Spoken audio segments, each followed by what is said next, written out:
So, if I'm honest, I kind of stopped paying attention to the presidential election. It's just boring at this point. I mean, Trump is running his mouth about delaying the election, which of course is never, ever, ever actually going to happen. Joe Biden is God knows where, probably locked in his basement so he doesn't say something stupid.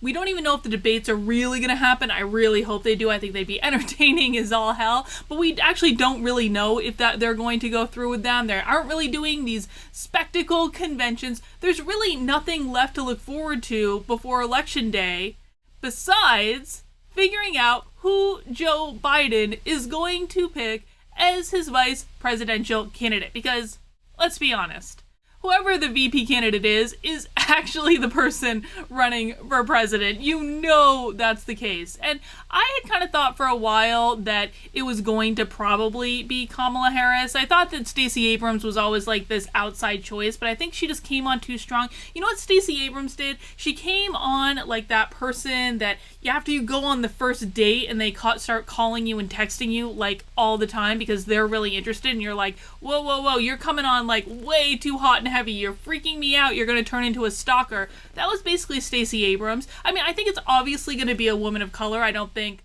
as much Native American as she might have in her. I don't think Elizabeth Warren was ever really a serious candidate. I think that Susan Rice is a serious candidate, but Kamala Harris always just seemed to be the easiest choice. And even all the odds had kind of pointed in her direction. Listen, Politico the other day accidentally posted this boilerplate text on their website that said Joe Biden chose Kamala Harris to become his running mate for the 2020 election on August 1st. They published this on July 28th. And of course, they quickly changed it over to Kamala Harris' identity as a prosecutor is well known after the 2020 Democratic primary, blah, blah, blah, taking out all references to the fact that Joe Biden was picking her. And after that happened, the odds in Vegas of Kamala Harris being the pick for Joe Biden surged to number one. I think they were already number one, but they really locked in on her at that point. And then CNN posted this image of Joe Biden with handwritten notes about Kamala Harris as talking points. You can see her name right up at the top there, Kamala Harris talking points. Let's see what this is about. Biden photographed with Kamala Harris talking points as running mate speculation grows.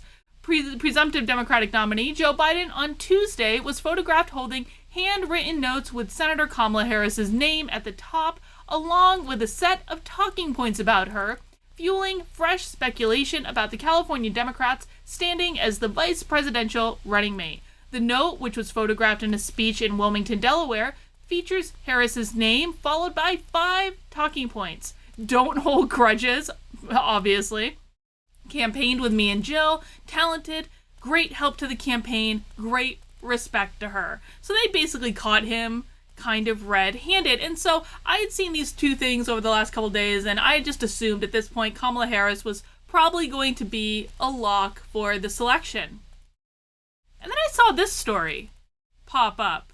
This is from yesterday, but I just saw it this morning. This is from CNBC. Some Biden allies wage a shadow campaign to stop Kamala Harris from becoming vice president. So the Democrats, in true Democratic fashion, are infighting. And so I want to look at this, and I want to look at another article in Politico which advances that Kamala Harris may not actually be a lock to win the VP slot and thus be kind of like the shadow presidential candidate. I want to take a look at this and just consider this side of it. I mean, it really is the only interesting thing about this race at this point. But before we get into that, just a quick note of housekeeping. Listen, folks, if you like what I'm doing on this channel, I'm trying to grow the subscriber count. And actually, it's funny, for a while, it was running about 50-50 between people who were subscribed to my videos that were watching and people who were unsubscribed from my videos. But recently, the amount of people who are not subscribed to my video, or to my channel, who are watching my videos has actually gone up past 60%. So if you like what I'm doing, if you want to see more content from me, make sure you subscribe, make sure you turn on those notifications, give it a thumbs up, all that good stuff. And we all know YouTube chicanery might be afoot as well. So if you think you're subscribed to my channel, just go ahead and double check it for me. Fun fact, I actually found out that one of my other accounts that I had subscribed to the channel at the very, very beginning when I was trying to make sure I had, make it look like I had more numbers than I did, my personal account has actually been unsubscribed from my own channel. So if they can do it to me, they can probably do it to you too. Just make sure you double check. All right, let's take a look at this article and see what CNBC has to say about Democratic chicanery. Oh, look at Kamala looking all concerned. Some of Joe Biden's allies are waging a campaign behind the scenes to stop Senator Kamala Harris from becoming his vice president. This disgruntled group of at least a dozen Biden backers, including a few of his top donors, initiated a move against Harris close to a month ago, just weeks before a decision is expected, according to people with direct knowledge of the matter. Many who spoke to CNBC declined to be named, blah, blah, blah. Okay, anonymous sources, whatever. Take this all with a grain of salt. In some cases, her foes have taken their concerns directly to members of Biden's VP search committee, led by Senator Chris Dodd, Los Angeles Mayor Eric Garcetti, Representative Lisa Blunt Rochester from Delaware, Cynthia Hogan, who had previously served as counsel to the presumptive Democratic nominee when she was vice president under Barack Obama, when he was... Wow, I cannot speak today. I'm sorry, guys. I'm like really tired today for some reason, so if this lacks my usual energy or, you know, I'm not always the most accurate person with the reading, but I'm sorry. I'm doing the best I can. Bear with me. Cynthia Hogan, who previously served as counsel to the presumptive Democrat nominee when he was vice president under President Barack Obama.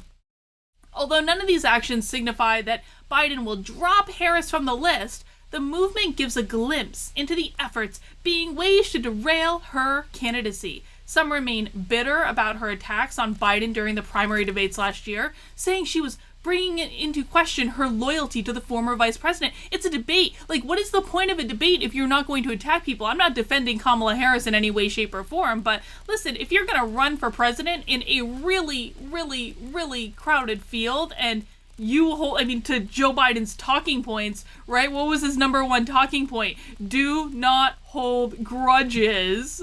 Like, to his literal number one talking point, why would you hold that against someone? She was doing exactly what she should have done.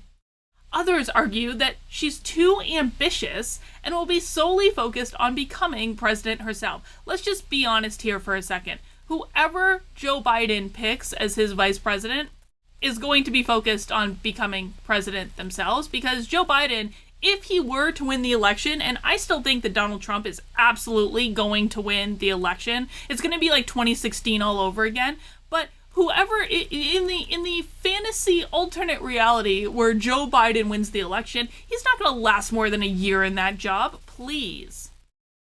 Many of those Biden associates have been pushing alternatives to Harris, such as Representative Val Demings, Representative Karen Bass, U.S. Ambassador Susan Rice, and Senator Tammy Duckworth.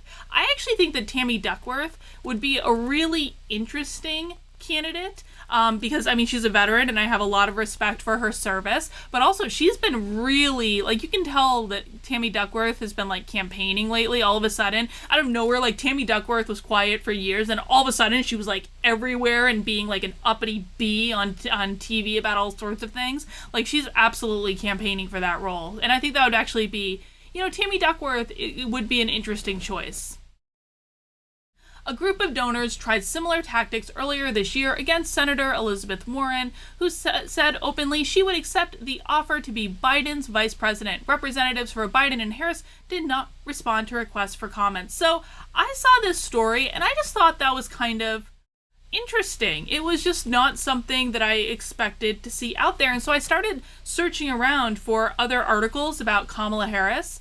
And look what I found in Politico, just the other day. She had no remorse. Why Kamala Harris isn't a lock for VP. No one disputes she's the frontrunner to be Biden's number 2, but there are lingering doubts primarily over the issue of trust. And this is from 2 days ago. This is from July 27th, so this is very new as well. When former Senator Chris Dodd, a member of Joe Biden's Vice Presidential Search Committee, recently asked Kamala Harris about her ambush on Biden in the first presidential debate, Dodd was stunned by her response. She laughed and said, "That's politics." She had no remorse. Why should she have remorse? She was in a presidential debate. Her job was to win the debate. She did her job. Like, the fact that, I just had a debate with my locals community a couple hours ago about if mansplaining was a real thing or not. Now, I absolutely believe that mansplaining is a real thing, 100%. But my question is, does it actually relate directly to gender, or is there something else going on? I'm actually futzing around with research right now to see what studies have actually been conducted, what valid, rigorous studies have been conducted, because I think it's a real phenomenon, but I think ascribing it specifically to gender is misguided. There are other probably components going on.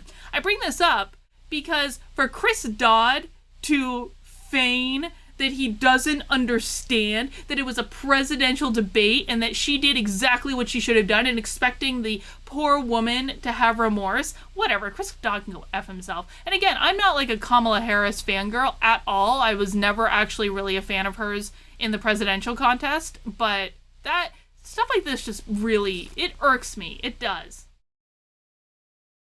Dodd felt it was a gimmick, that it was cheap. Oh, he's holier than thou, Chris Dodd.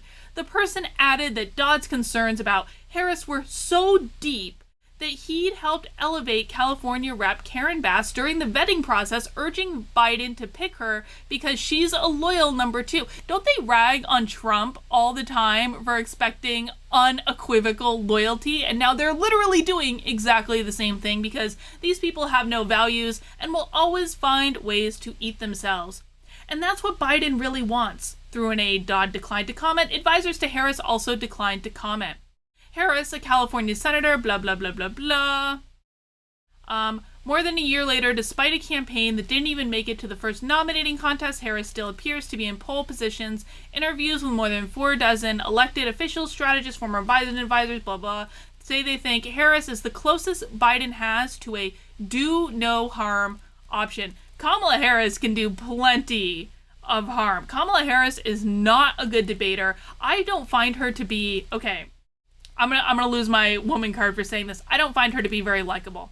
I don't. And that's not based on her gender. I just don't find her to be very likable. She's not someone I'd want to hang out with. She's not someone that I would particularly want to listen to. I always think that she has an ulterior motive. She's one of those people who is constantly kind of playing politics in their head and trying to figure out the best maneuver in the situation. It doesn't have to do with gender. It has to do with I find her very off-putting. And likability, whether you like it or not, is actually a factor in who you're voting for, because we make these decisions emotionally. If you like someone, it is much easier to cast a vote for them than not. And people in 3 other competing camps privately said that while their candidates have a shot for VP, Harris is most likely to get the nod. Yet with Biden set to make his decision as soon as the beginning of August, they still have hang-ups over Harris, largely over the matter of trust. Former high-ranking Democratic Party officials and elected officials have expressed concerns about her to the vetting committee in recent weeks, according to 4 sources who've spoken to the Biden vetting team. The interviews for this article revealed a contingent of Democrats who are lobbying against Harris for VP, some privately, some openly. Several California Democrats who spoke to Biden's vetting team have shared glowing reviews of Bass. Has anyone ever heard of this woman? Because I have literally never heard of her. The Congresswoman of the Congressional Black Caucus and a former state assembly speaker. Others touted Illinois Senator Tammy Duckworth, who earned her Purple Heart in combat, and former National Security Advisor Susan Rice, who they came to know through their connections to Stanford University in the Bay Area. I actually think, again, I think that Tammy Duckworth would be an interesting pick for him. I think that she says some things lately that's going to turn a lot of people off, but I don't know. I maybe it's just instinct. I don't know, intuition, if you will. That to me strikes me as something that is, if it weren't Kamala Harris, I think that I would probably put her as a really a strong alternate to Harris. I don't think Kamala Harris has it in the bag, said former Senate Majority Leader Harry Reid, reacting to the dozens of Democrats, blah, blah. It's difficult to overstate the bad blood that flowed between Harris and Biden campaigns immediately after the June 2019 debate. Harris opened her attack on Biden by saying, "I know you're not a racist." She then accused Biden of giving segregationist senators a pass and opposing a federal busing program in the 1970s that integrated schools she attended as a child. That little girl was me, she says, and that's exactly what she should have done. That's the point of the debate. If you're still holding bad feelings at this point, then you are a child and you need to grow up and get over it and move on with life. A contingent of Bay Area donors has publicly endorsed Duckworth snubbing their home state senator. How about that? So I guess we'll see. I mean, I just thought that this was kind of an interesting story. If you have thoughts on what's going on here, definitely leave a comment. Let me know what you think. Let me know. Maybe we should start a little no money involved, just for bragging rights betting pool about who's going to be the VP choice. Maybe it's closer than any of us might have thought, and there is still at least one interesting decision left in this race before we get to November 3rd. Again, I still think this is all going to be a moot point. I think Trump's going to swoop in and win anyway, and I think all the polls are going to be wrong again, and all the Democrats, again, are going to be completely caught off guard, and it just is what it is. But who the hell knows, man? 2020, what a year.